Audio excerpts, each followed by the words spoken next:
an iPod, a phone. Are you getting it? These are not three separate devices. This is one device. iPhone. Today, Apple is going to reinvent the phone.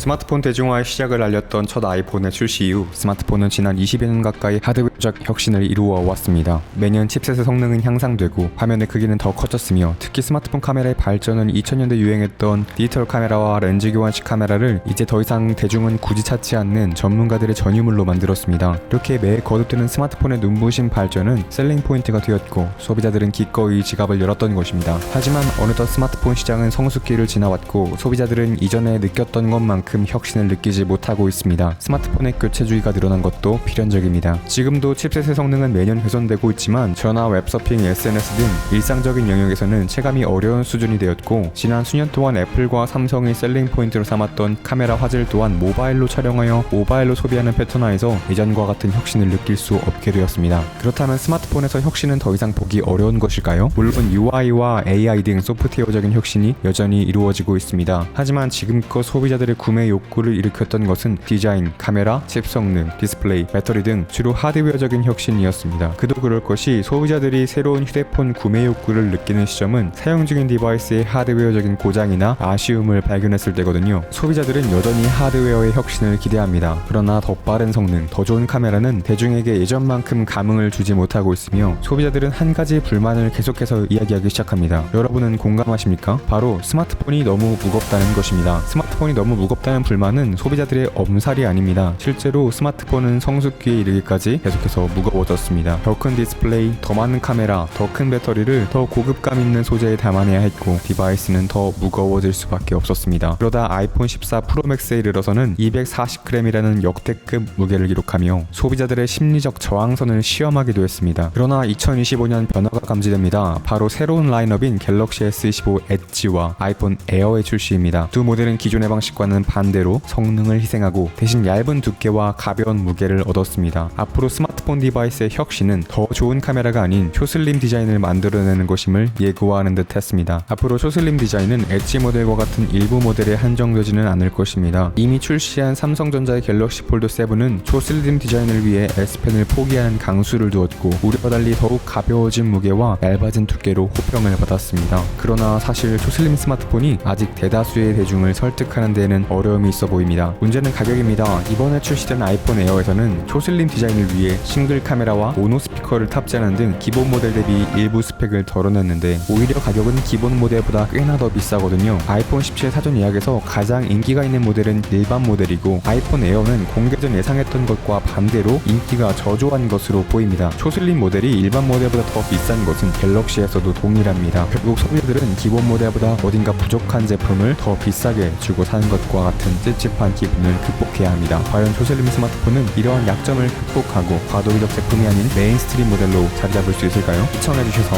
감사합니다.